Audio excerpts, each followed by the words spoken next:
yang katanya kapitalisme itu adalah akhir dari sejarah, tapi ternyata dalam perjalanannya, dalam surveinya, bahkan yang disurvei, yang mensurvei itu adalah lembaga dari negara maju, negara kapitalisme sendiri, mengatakan bahwa kapitalisme telah gagal. Tetapi faktanya masih menerapkan sistem itu.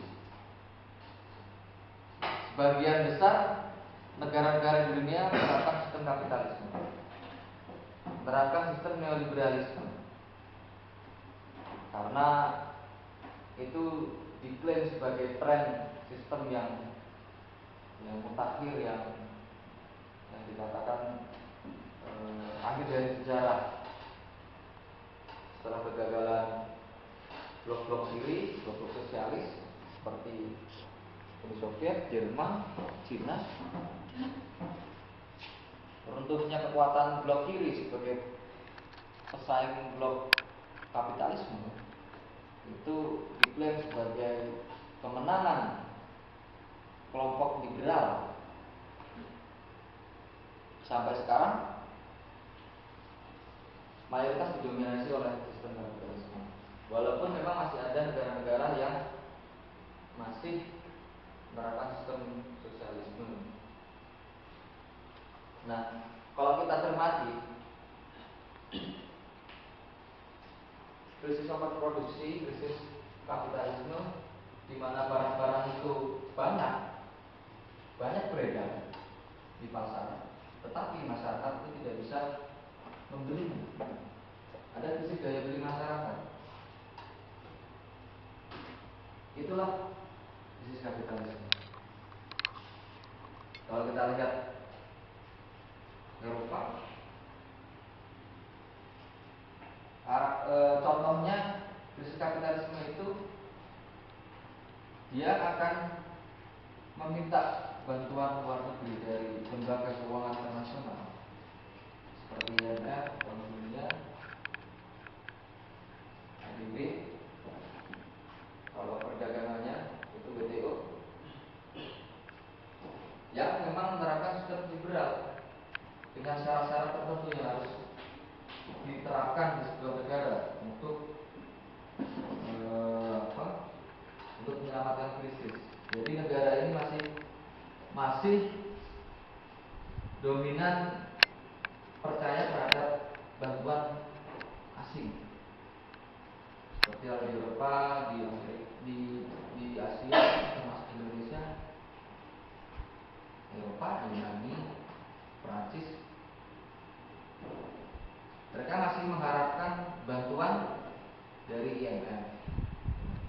Syaratnya ada banyak syarat yang diajukan oleh lembaga finansial.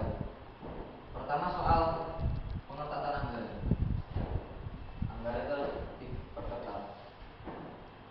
Yang kedua, soal penghapusan subsidi.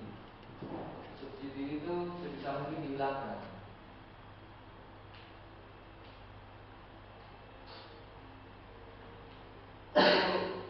Contoh-contoh syarat yang diterapkan negara-negara yang berrelasi dengan lembaga keuangan, dengan pemuda internasional, termasuk Indonesia, di mana harga itu dilepaskan oleh pasar, biarkan pasar yang mengatur. Aturannya ada di pasar, bukan di negara. Itu contoh sistem kapitalisme neoliberalisme.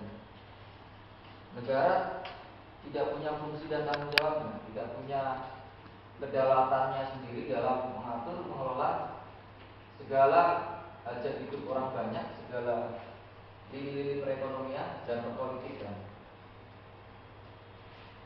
Contohnya banyak ya, negara-negara yang seperti itu, termasuk Indonesia, Asia, Eropa, Afrika, banyak.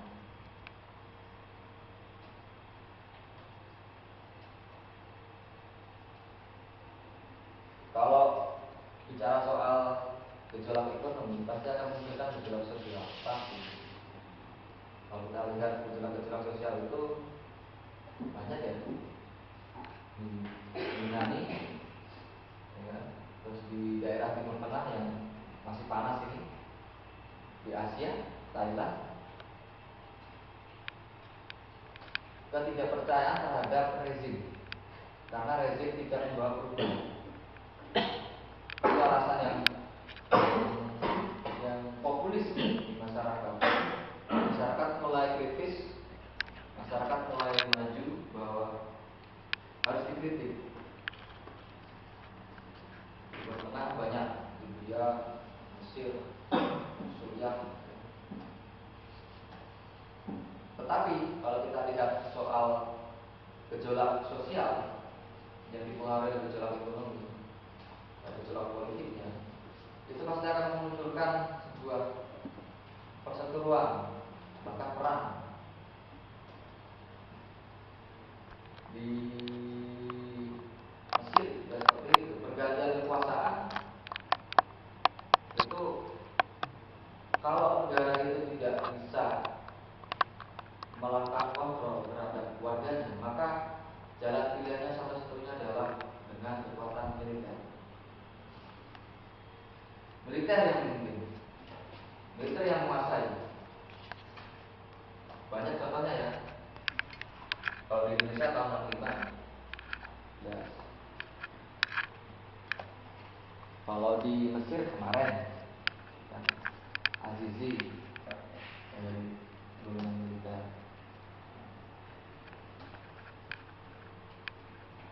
Nah, cara yang diterapkan militer atau pemuda-pemuda ini untuk masuk ke dalam sebuah negara adalah dengan cara menggandeng militernya.